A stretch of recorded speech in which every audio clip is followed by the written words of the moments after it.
Sri Lanka has launched a new tourism campaign to show off its breathtaking scenery and historic monuments.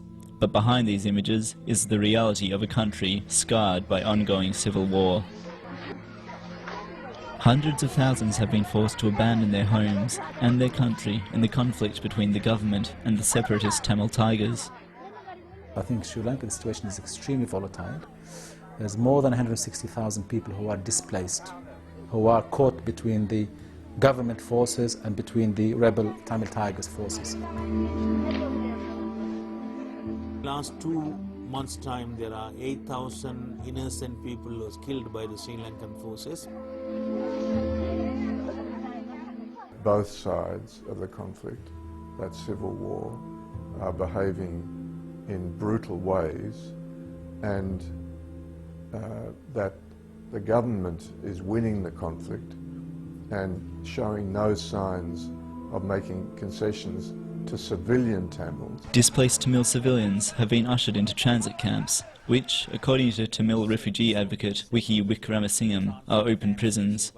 These transit camps look like a prison, you can see here, because why, Rob, you can't have any communication with your relatives or friends or any NGOs, and you will have to be in the open prison for years. They say they are going to keep them for more than 3 years. With such dire human rights abuses in Sri Lanka, Australia and other countries are faced with both an ethical and legal obligation to offer protection. They've been driven away by threats of persecution or death, and Australia, as a signatory of human rights conventions, has a responsibility to accept them.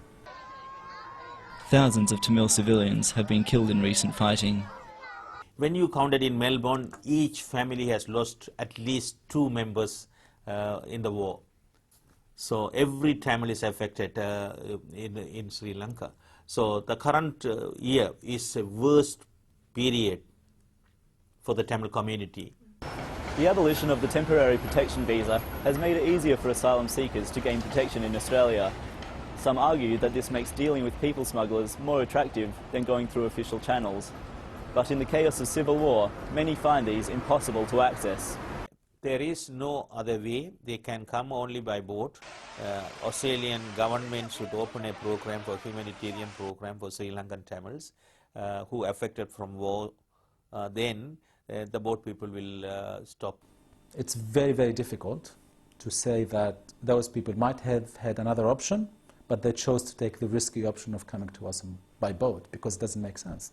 Most of them would have chosen the orderly manner had they found that there is actually an avenue for them to pursue. Unlike most countries, Australia counts asylum seekers towards its yearly refugee intake.